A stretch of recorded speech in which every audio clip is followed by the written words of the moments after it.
I don't know if you can tell what we're doing today. Suffering. No, we like these ones. Well, nope. Kinda. You know what? I like 2 of them. Anyway. Welcome back to our JR Word Reviews. Yeah, we're getting to the end-ish. Oh, kinda. There's so many more left, so like the end is iffy. But we are getting there. Yeah. So what are these? What are those? Let's start with Blood Vow, Cap. Who are the characters? Oh my god. Who are the characters in this? Axel and whoever his girl is. One moment. Elsie. Oh, and Rage. Yeah, this is the this is wrapping up Rage, Biddy, and Mary. Yeah. Okay. Yeah. So, You're about to hear sound, and that was the sound of one cat attacking another cat. Don't worry about it. Yes. Okay. I'm a big fan. It resolved. I'm a big fan of this little spin-off series she did, only 4 of and then quit. So, this book is split sort of in half. It's supposed to be one of the older brothers, and then the newer one's coming in. So the older brother's story is wrapping up Rage, Biddy, and Mary, which it's just more of them. It's not necessarily like, oh, their story needs to be finished. It's now the issue is Biddy has a blood relative who might want to come take her. An uncle. Yes. I love him. I will say, she fell off the course she had set for these pretty much immediately, because this is the second book in the Legacy series. And when she announced them, the whole point was that Jinx, what are you friggin' doing? The older characters that we're familiar with were supposed to be helping the newer characters, like, deal with life and stuff. And I don't think Rage talks to Axel until the very end of this book. Or Axel? Okay. It's fine, though. See, I think my problem... JR Ward is this issue where when she brings up the older brothers, she only cares about 4 of them at most. And I like those characters for the most part, but I'm starting to get a little tired of it always being Rage, Butch, V, or... Is that just it? Or is there a 4th? Those are the only ones I've seen pop up again. Like, she almost never brings up the friggin' King. But at least he did get a second book. But yeah, I did love this story because I love Rage and Biddy because it's really cute. And then the other story is Axel and Elsie. It's just a romance. I don't have a ton to say about it. Most of my opinions come from Rage because I love watching him become a father. Is she Blair Witching over there? No, she's glaring at Dax because Dax is glaring. Yeah, Axel and Elsie, like, I don't... She has to take point on this because I remember the Rage, Biddy, Mary stuff, but I don't remember the Axel, Elsie stuff. It's nothing crazy. I think it's just, like, it's the same kind of situation of, like, semi-broken boy worried he's going to ruin girl and being hesitant to be with her and then being with her. And it's, like, it's nothing groundbreaking, but it was plenty enjoyable. I thought it was good, even though I at the beginning didn't care about those characters. By the end I did. What I got out of that book mostly was Rage. So, the person, not the emotion. What just happened? There's a Lion King moment between Lockley and Grant. I'm glad Grant won. But yeah, my enjoyment of this is because Rage is like one of my favorites, although because JR Ward keeps leaning on him, she's Luke Skywalkering him for me. Where it's like you're using him so much that I roll my eyes when he shows up now because it's just like, of course you're using him. He doesn't feel quite the same as he did in the beginning either for me because she boiled him down to he likes food and he's funny, and like a lot of his I feel character depth has been kind of whitewashed with that a little bit. And then my other issue with this book is like Run finds out Bitsy exists. He was estranged from his sister because she got into a bad situation with her dead husband? Yeah, not really an ex, dead. Yeah, he's dead. Yeah. He's hella dead. But yeah, she got into a situation with him. He was abusive, so like naturally she was isolated from her family. And so when Run finds out Bitsy exists, he's immediately like, oh, I absolutely want to take her. I want to give her a great life. And this entire book, essentially, at the end, Rage and Mary get to keep him. And she keeps saying that's because Run saw the love between them. But also, what the narrative is saying is that because Run was poor, he couldn't take as good of care of her, like, emotionally, because he couldn't spoil her. And that bothered me a lot. Well, I don't know.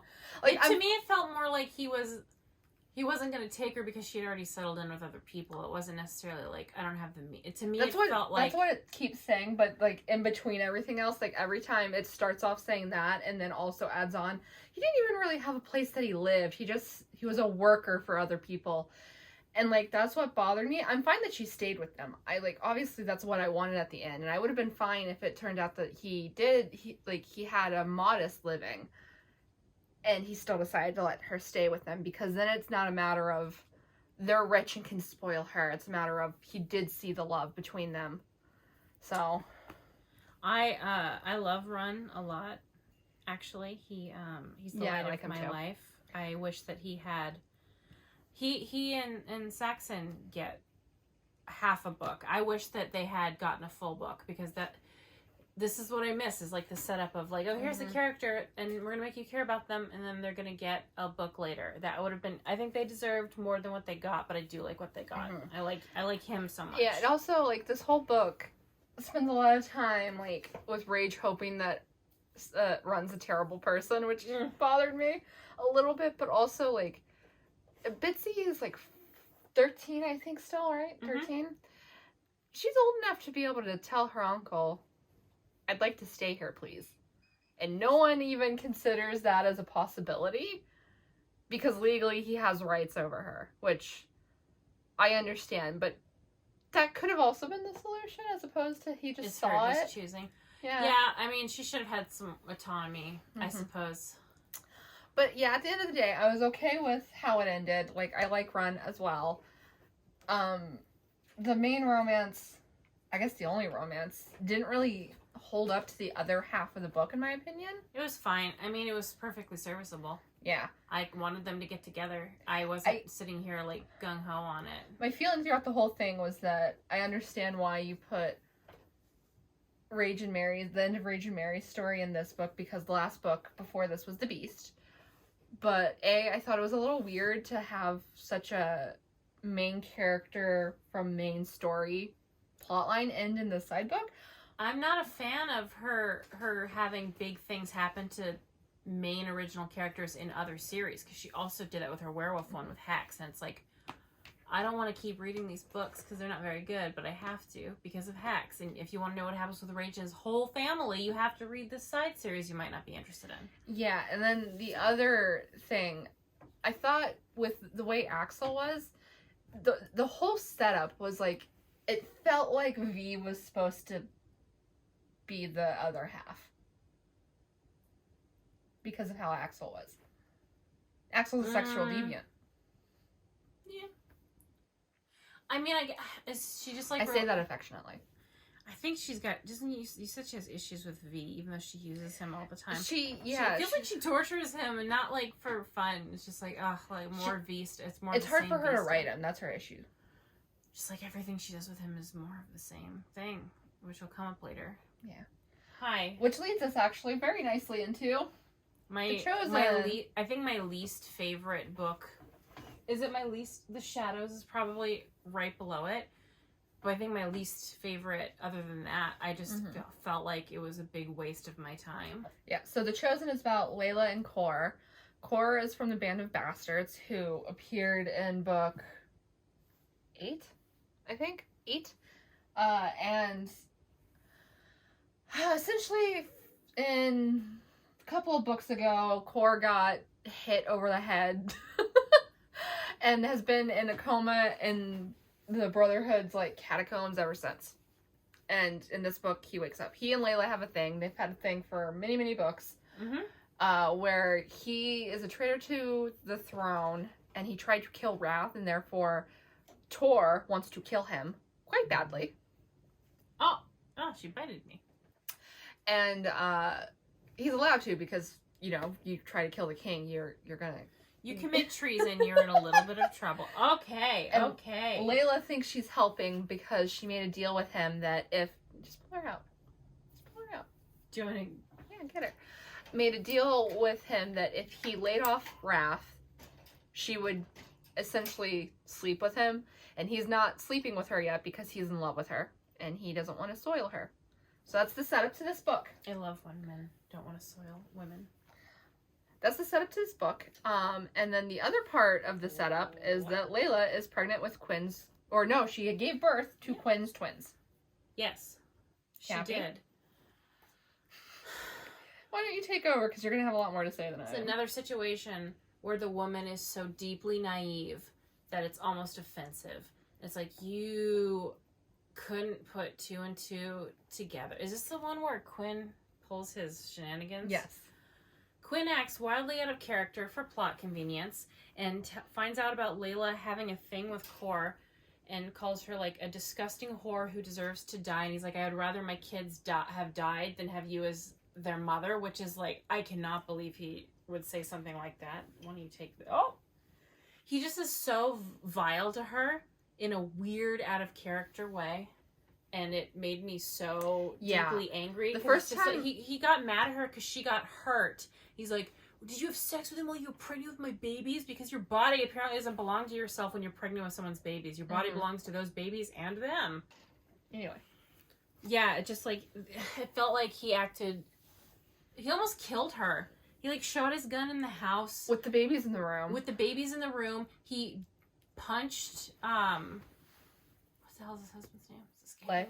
He like beat him up and like threatened to shoot him. It's like, what are you It was the weirdest thing I've ever read in this whole series. He literally threatened to kill his husband, to kill the mother of his children. He wishes the kids were dead so that she wouldn't be their mom. She wanted it to be very intense, which I understand. But having it be intense by having Quinn call her a whole bunch of... like being very misogynistic, even though he isn't like that. And then like kind of rejecting his daughter because she looks like her mother. It was so out of character. Like, did J.R. Ward have the flu when she wrote it? Because like it was like, for plot, you had him act like someone else. Like, I'm sick of every time the men are angry at women in these books, they resort to misogyny. Because like Tor did the same thing with Autumn. He's just like, you're a disgusting whore, even though you've only ever had sex with me. And like, so did, okay, I am with whatever his girl's name is. She also lost her virginity to him. It's like, it's interesting that they keep doing that with the girls specifically who haven't had sex with other people or with only one other person. Just like, why is that what they resort to? Like, at the end, when he's just like, I'm sorry, Layla's just like, I'm not worrying. He's like, no, you fire your gun off in a room with my children. I'm not going to forgive you. And Layla's in trouble because of consorting with someone who committed treason, so she's banned from the house and can't really see the kids. And she's a little unbothered because she gets to bang Cor. So she's in a cabin and she's having sex with him all the time. So it's like, well, everything's fine for me, kind of. No, Raph told her she'd have custody. But like, it's like you haven't seen the kids in days and you're just sitting here pretty much fine because your fella's here. It's like, this whole book felt like someone else ghost wrote it for her. Like someone who vaguely knew the character. It was like everyone was behaving weird. Leaves Quinn too. Yeah, because every time she has relationship conflict, they break up, and it's like, you're married, basically. Like, in your own culture, you're married, and every single thing on the drop of a dime, they're like, we're gonna break up. That happened with Z and Bella. It happens with Jane and V all the time. Happens with these boys. Beth and Raph. Oh, yeah. She almost left him, yeah. I hate that. It's like, really? Like, you can't be immature. I think Butch is like the only, like, they're the only couple that didn't like almost break up or something. And it's like, are you so emotionally immature that when you guys run into a rough patch, your immediate thought is to break up? You're incredibly old. You don't think, let's talk this out with your spouse? I know. I hate, it's just really irritating. It's like the first move, like Butch and Marissa, they talk their stuff out. I don't even like him, but they talk and they're like, this is what we're going to do. But everyone else is like, let's break up instead of having a conversation. Like, admittedly, I understood where Blay was coming from a little bit, but it was also just like, he broke up because Quinn said something extremely hurtful in the heat of the moment, like during the fight when he was, upset. And Blay was just like, My mother always said to believe the first thing someone says when they're angry, because that's what they mean. That's the worst thing you should do. Don't ever do that. Believe what they say when they're drunk. But what he said was basically that even though Blay had been there with the kids since the beginning, he wasn't a parent, even though he was an active parent with the boy, or not the twins. And that is, of course, what you say in anger. Like, that makes perfect sense. It's like, that's like, yeah, okay, I believe that. I don't, like, he's not mad that he almost murdered him in front of their kids, and that he almost murdered the kid's mom. And I think he threatened the king. Didn't he? It's like, what are you... Okay. I wish she would answer for her crimes, because this book baffled me. I understand that she had about 4 books of build-up that she had been doing, where it was just like making it very clear that Layla was doing something she shouldn't be doing, and it was bad, and it was all this stuff. I understand that. Quinn was not the right choice. The way he acted... Tor would have been the right choice. Yeah, because specifically, the king is like, because this guy tried to kill me, you're my best friend, you get to kill him. Like, that's your right as my dude. Which is like, sure. And Tor is more of a hothead. But, like, Quinn... Can we stop erasing character? Like, genuinely, this book feels so weird. It feels out of character for a lot of people. Like, it really bothered me because she did that thing where, like, Layla and Cor just, like, 100 pages of them just having sex, and it's like, why are we doing this? The thing that she does that bothers me, at least at this late stage in the series, she started doing it, where it's time for them to get together, so all of Cor's, like, emotional issues are fine now, even though he did exactly no development. He's just fine now because it's time for them to get together. And she does that a lot in the late stages of the series, and it bugs me because it's just like, that's not, you didn't used to do that, and this is why it was good. But yeah, and then this book was torture. Y'all want to know why Tor decides that he's fine with Cor now? Oh my god! It turns out they share a father, and because Tor's son died before he was born, he wants a blood relation. So he's fine that his brother tried to murder the king.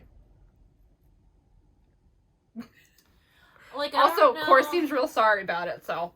Like, she must have been on NyQuil when she wrote this it's so strange. Like, I don't know. Has she ever talked about it? No. Well, I mean, probably, but I've never seen anything. Do people like this book? Because it feels like a big waste of time. Same with The Shadows felt like a literal waste of time. This was like an insult. So it's just, God. Do you have something to add? That being said, I do actually really enjoy the end of this book. I vacuumed today. Alright, Blood Fury. This is the third. This is the last one from this spinoff that I enjoy. No. Can I finish a sentence? Oh, that you enjoy? You don't like the next one? No, I don't. Oh no, that's the one you bought. Yeah. This is the last one of this spinoff that I liked. I didn't care about the couple in the last one. I don't know anything about... I think his name's Boone. She didn't do any setup with him. He's just kind of there in the background for the other books. Peyton and Nova. Which one is this? Oh, God. Oh, it doesn't even talk about She's the one... Ronan. Yeah. Nova's the one that had the miscarriage.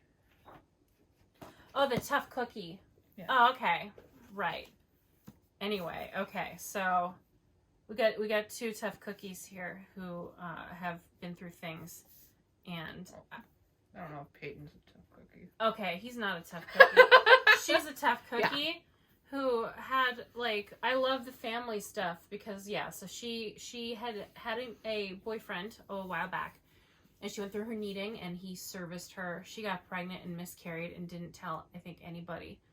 She just did it all on her own. Like, she buried the body and everything. She was just pregnant completely by herself and miscarried by herself. And the boyfriend broke up with her, like, right after her needing, and then got with her sister. And then her sister is getting married, and she's like, you have to be involved and really care about my wedding, even though it's to your ex-boyfriend. I'm going to act like that doesn't have any effect on you at all, even though that's completely unreasonable. But their up-ins comes. Yeah. And it's fun. I think this was, the dynamic was fun between her and Peyton, because it was a lot of, like, push and pull kind of, but like there's also the depth of character, which I like. I didn't have, like, I enjoyed this book. I didn't have too many thoughts other than with specifically Peyton and Novo. It was pretty standard J.R. Ward stuff in my opinion. It was good though. Yeah. My one thought was that there's a disconnect in this series that gets like really bad, and specifically this book, where all the vampires are very well versed in human pop culture, but they know absolutely nothing of human culture. I thought it made sense for them because they're kids, because they're like 30. But she's referencing movies from the 80s. Is she? And I can't remember. They reference every popular pop culture thing ever, like across the board, and it's every single vampire has no idea what a human wedding's like. She's yeah, her sister's having a human wedding and a vampire wedding because she likes attention. But also the pop culture thing. Yeah, in books recently, she's mentioning current pop culture things, which I think is a bad idea for several reasons. It ages books like milk. But the first book was written in like 2005 or something. And about 3 years total, I think, has passed in this whole 20-book series. And she's careful not to ever mention dates. But like you were mentioning current stuff that happened like in book 2. And then you're mentioning current stuff happening now. And it's like, well, those aren't both current. Like you're mentioning Uber and like Say Yes to the Dress or whatever. And it's like you shouldn't be doing stuff that just came out when you have like essentially this book takes place in 2010. In the first book, there was almost no pop culture references. Like Z makes a joke about Britney Spears at the end, and that's and then like Tor likes Godzilla, and that's pretty much it. It gets like way worse as the series goes on to like Lassiter, Rage, too. Oh like, both of them are just basically pop culture reference like dispensers. It's just bad because she hasn't established any sort of real timeline. She's really fuzzy on the dates, which is what you should do for a big series. But then if you're going to do that, you can't do pop culture references unless it's something very timeless, like The Golden Girls or Saturday Night Live or something. But she's referencing things that aren't going to be a thing in a couple years. It's like when they mentioned Fortnite or something in the Avengers movie, and it's like, that's a thing right now that I don't think is going to be a thing in 10 years. And if I've got to, if my kids are like, Mom, what's Fortnite? In like 15 years, I'm going to throw up in my hat. I did enjoy Novo's backstory just because it was like, while it's pretty, like the dynamics between Peyton and Novo are pretty standard for J.R. Ward, what she had happened with Novo is very much not standard. Oh yeah.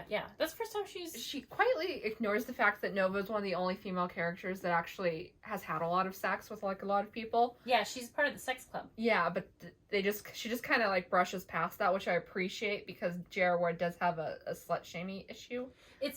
With most of her women, if they've had sex at all, it's been with one or two guys, sometimes only one time with one person.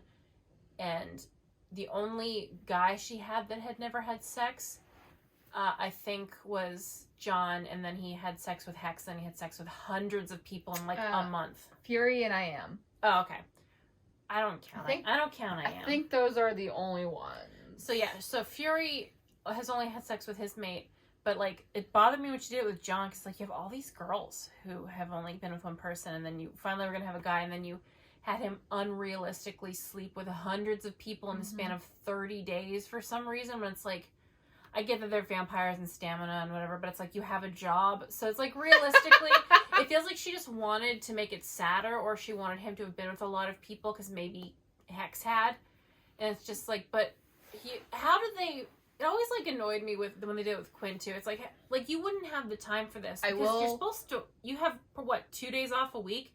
How have you had sex with 2,000 people in 1.5 years of having sex? I will say this was years ago. She might have gotten better, but she did once on her during a Q&A. Someone asked her why none of the women were as prolific as the men in that regard, and her response was that. It bothered her when female characters had sex a lot, but it didn't bother her with male characters. So, a little misogyny. A little? But, yeah, and then my only other issue was specifically with Peyton and Nova. Peyton wasn't really interesting, Nova was. Peyton, he had an abusive dad, and that's basically his backstory.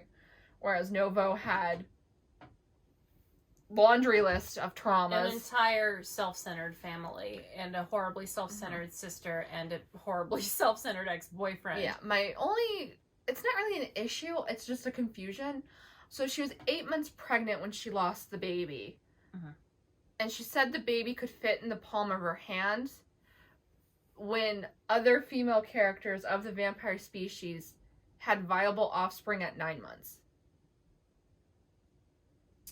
Well, I hate to bring anything realistic into it, but like the last month in a human pregnancy, so much of it, like an insane amount of development happened. So I don't know if it's maybe that. But like, the twins were born at 9 months. They were born at 11 months. 11 months? Or was it LW that was born at 9? LW was born at 9 months. I think the twins were 11 months, and they died and were brought back with magic. Yeah. LW... It was 9 months because I remember, and one of the pregnancies, and that's the only other one it could have been, it was mentioned very specifically that if she just got him to 9 months, he'd be fine. Maybe. My issue isn't that the baby died. My issue is the size. That's not a viable. Is that what it is? I mean, I've seen the palm of your hand. Could have been realistically. So in the next, Well, she said the palm. Still, I don't know. So in the next month, you have a viable pregnancy from that, when their pregnancies are supposed to last 18 months. It's a vampire baby. I don't know. I'm just confused because it doesn't make sense. Like, add another month of pregnancy, and like the baby could have grown. I mean, I've seen really small preemies survive, like really, really tiny Michael, my brother, my littlest brother, was so small. He was like, I've never seen a baby in person as small as my little brother. He was totally fine. Mm-hmm. I don't know. I don't understand. She might not have been thinking it through very clearly. I just don't understand their pregnancies because they last 18 months. Yeah. She's not very specific on a lot of details that I think she should be, because there's been other stuff where it's been like the continuity's weird. Yeah, it always felt to me like that she decided their pregnancies were 18 months because they're vampires and it should be different. And then she regretted it. Exactly. That's always how it felt. I would have regretted. I'm surprised that she would decide 18 months when she, in the third book, was going to have a character be pregnant, because it's like 18 months when you aren't moving the timeline along very fast, when each, like, she's got 20 books in the series, and it's been like 3 years. Not a single one of them have actually made it to 18 months. Tor, his book is a full year. Yeah. Versus every other book, which is like a couple weeks, sometimes a few days. Yeah, a lot of them are like a couple days. With like zero, lately her books have been like a couple days literally, which I don't like. But it's just like, I understand not wanting like, because if 20 real years had, or 15 real years had passed, it might be a little weird. But she supposedly has possible intentions for, like, the baby characters. And it's like, unless you start picking up the pace here, you're not going to be able to do that unless you do massive time. I don't like giant time jumps. But I think every book should be, like, roughly a month. And then skip a couple months.